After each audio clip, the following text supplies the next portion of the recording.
simplify x minus x over x minus 1 over x. In order to simplify this expression, I first need to identify what do I have here. I have algebraic fraction.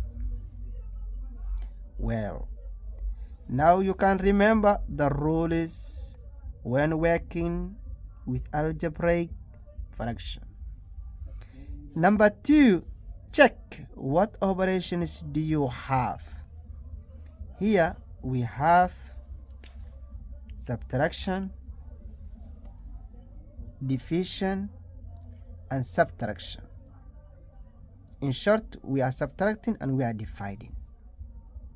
Now you can start working. We're gonna say this equals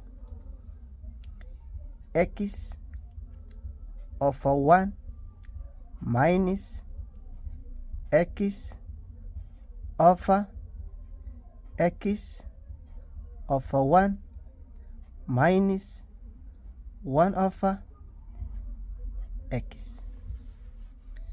Why did I bring here 1? I put 1 here too, because when working with fractions, always make sure you have fraction with fraction. Okay, now you can proceed.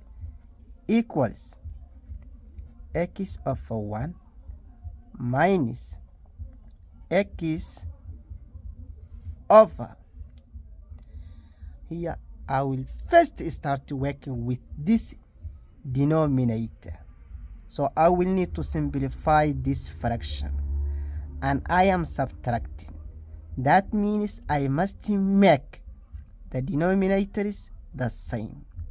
Therefore, I will say x over 1. Then I see the difference only the first fraction has got 1. That means I will make here, I will multiply by x in order to have x here too. And remember, whatever you do to the denominator, you must do to the numerator. Therefore, times x, and here on top, times x minus 1 over x. This simplifies to x over 1 minus x over x square over x minus 1 over x. Now you make denominator is the same at the bottom side. This equals x over 1 minus x over x square minus 1 over x. Now I simplified the bottom part. Now I have to do x over 1 minus. I see this long line is a division line. So I will therefore need to say x divided by x square minus 1 over x. Now you make clear things. What are you going to do now? What you are going to do is that you will say this equals x over 1 minus x over 1 divide x square minus 1 over x. Now you have just subtraction and division. What are you going to do now? This equals x over 1 minus x over 1. Change the division into multiplication. and then convert to the fraction you are dividing by. So therefore x squared minus 1 will come down. Now you are subtracting and multiplying. So we're gonna multiply first. We therefore will say this equals x over 1 minus x over 1 times. So here I need to factorize in order to get one term. So I will say x over x is difference of a square. Therefore I will use difference of square method. So x minus 1 times x plus 1. Well, now continue. This equals x over 1 minus, just we don't see anything to cancel, we therefore do multiply the tops, multiply the bottoms. X times x is x squared, and 1 times the 2 bracket of x minus 1 times x plus 1, which will give me just my 2 brackets, because multiplying by 1 nothing changes in mathematics. Now you have x squared, x over 1 minus x squared over x minus 1 x plus 1. What do you need to do? Now you have only subtraction, and you got first x over 1 minus x squared over x minus 1 of x plus 1. So you need to make denominators the same. So only one fraction will change. So we're gonna change this fraction by multiplying these 2 brackets, both denominator and the numerator.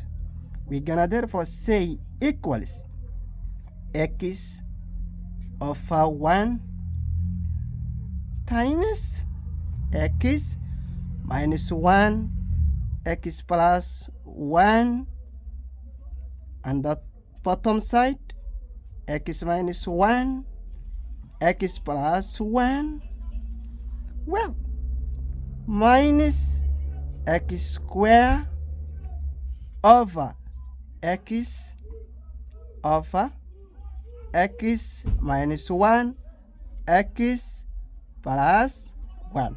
Now you have same denominator.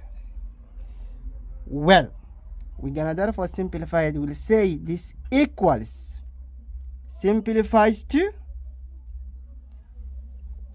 x times x plus 1 x minus 1 over x plus 1 times x minus 1 minus x squared over x plus 1 x minus 1.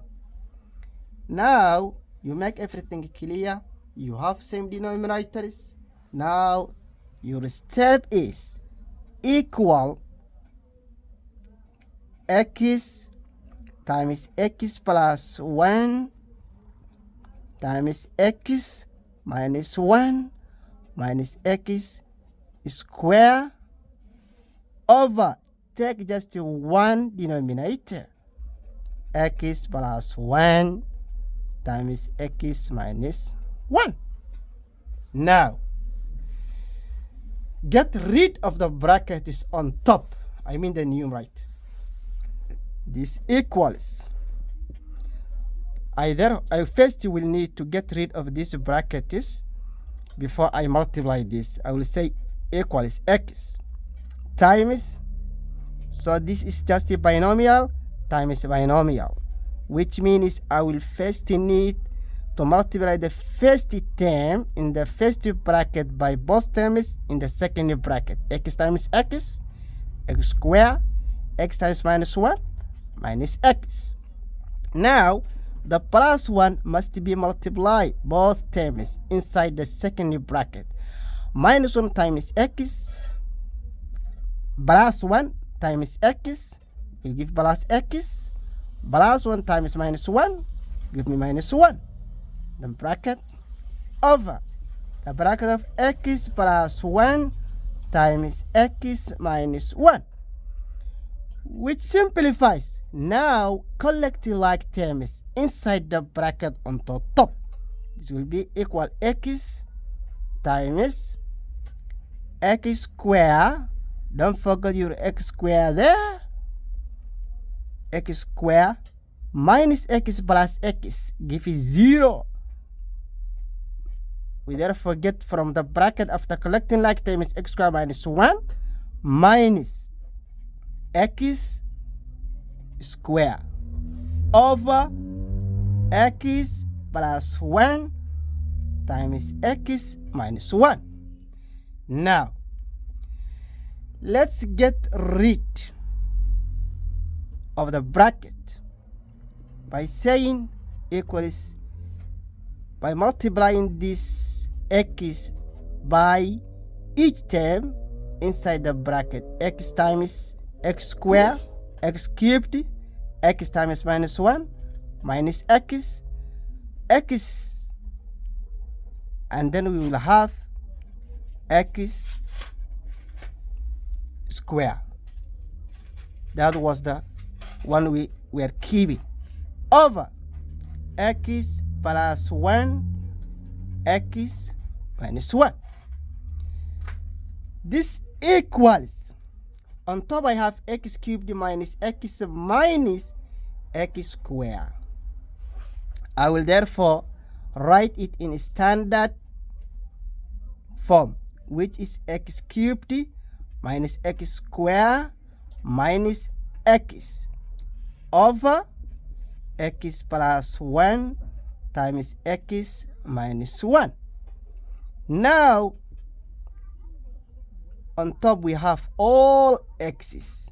We therefore need to simplify further, which means we're gonna take out the common factor. Especially we're gonna take out highest common factor, which is x.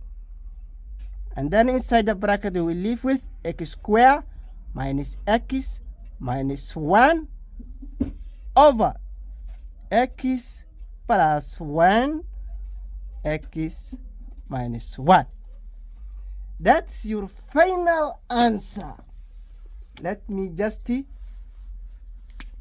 make it highlighted in order to see. Your final answer is x times x square minus x minus 1 over the bracket of x plus 1 times x minus 1. This is how you simplify whenever you see something like this. Hope it's gonna help a lot. Thank you.